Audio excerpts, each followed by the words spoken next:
everybody, Tom Bialik with the Hobart Chamber of Commerce coming to you one more time with another installment of Influencers in Action.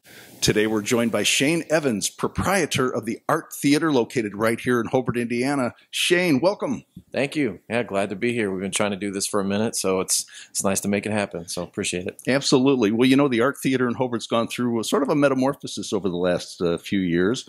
Tell us a little bit about what you're up to. Well, we've really worked hard to transform this theater from really just a dying movie theater into a world-class entertainment venue for the region. So that's really it in a nutshell. I mean, there's a lot of details that go into that, but we're all about the live entertainment, concerts, comedy shows, private events, things of that nature. So we're finally back on track. There's light at the end of the tunnel through the COVID process. So we're good to go and we're enjoying it. Awesome. So once a movie house, but now primarily live events, some local events, but also some national acts. Absolutely, a little bit of everything. Just like your job, tapping into local talent is important. You know what I mean? It keeps people involved and keeps the venue going. But also going on a national level too, and bringing in large acts that people really want to see, and are sometimes shocked they're in Little Hobart, Indiana. That's what I like to see. Shane, talk a little bit about your own personal path. Now, I know you've owned the theater now for a couple of years, but take us back a few years. What did your path look like to get here? Well, prior to, owning the theater, I was a store manager for Lowe's Home Improvement for 18 years, and got to the point to where, I was kind of not satisfied with where my career was going. I mean, financially, it was fine. My family was taken care of, but internally, it was not where my passion was, and I knew that. Mm-hmm. And I felt it was time for me to make a change and maybe take a chance and kind of try something that was more suited for me. And my wife fully supported it, and we took that plunge into buying this room and flipping it over to what it is now. And you have a little background in music yourself, don't you? Absolutely, yeah. I've always had a passion for music, big time. I grew up in a very musically driven home. Parents were really into music. Obviously, they were kind of more of that 60s and 70s generation, and I had an older brother that was more the 80s rock and that kind of thing, and, the me into the 90s and the grunge rock and all that kind of stuff. So I was always really tied into music. And, in high school, friends started playing in bands. I got a drum set, and once I sat down behind that kid, it was, this felt home for me, and did that for many, many years, and absolutely loved it. Now I'm on the other side of it. You know what I mean? So, traveling around, lugging drums around and playing late night shows, it kind of takes its toll on you.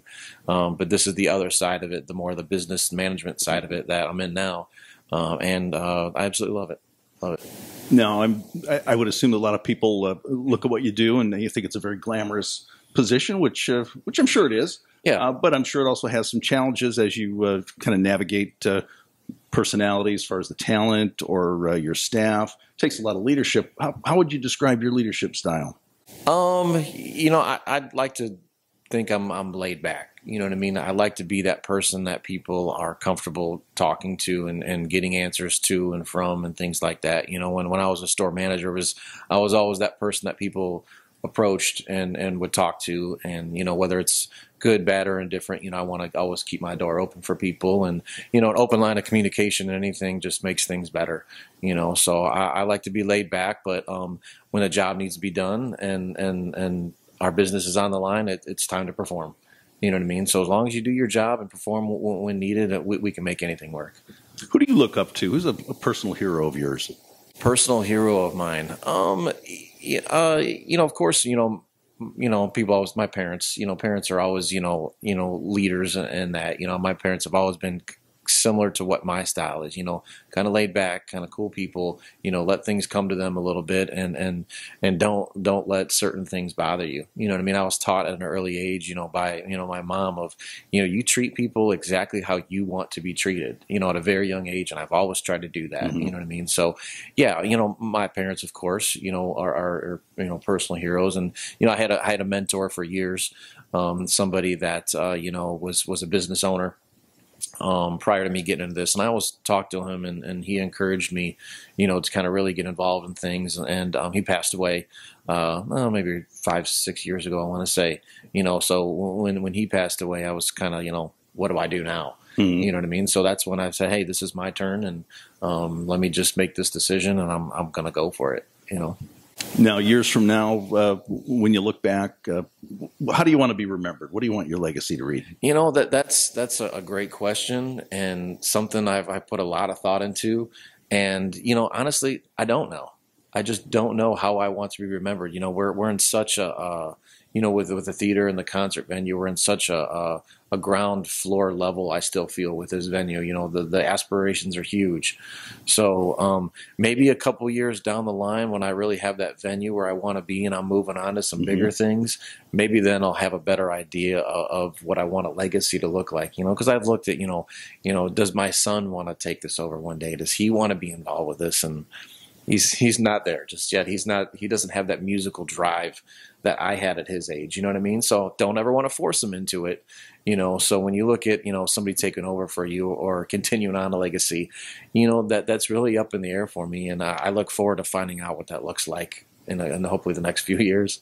Sure. Now, if someone wants to know more about the Art Theater in Hobart, wants to know about upcoming events and so on, how would they do that?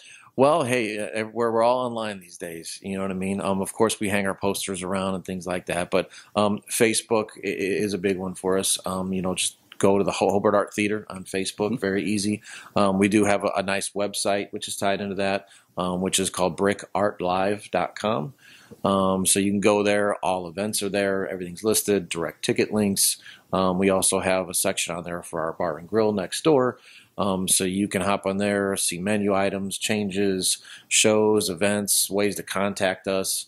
It's kind of all right there in the website, and of course social media through Instagram and Facebook as well. He's Shane Evans from the Art Theater, located right here in Hobart, Indiana, live entertainment venue. Got some great shows coming up. Check them out. Shane, thanks so much for joining today. Appreciate it. Thank you so much. I'm Tom Bialik with the Hobart Chamber of Commerce. We look forward to seeing you again on another installment of Influencers in Action. See you next time.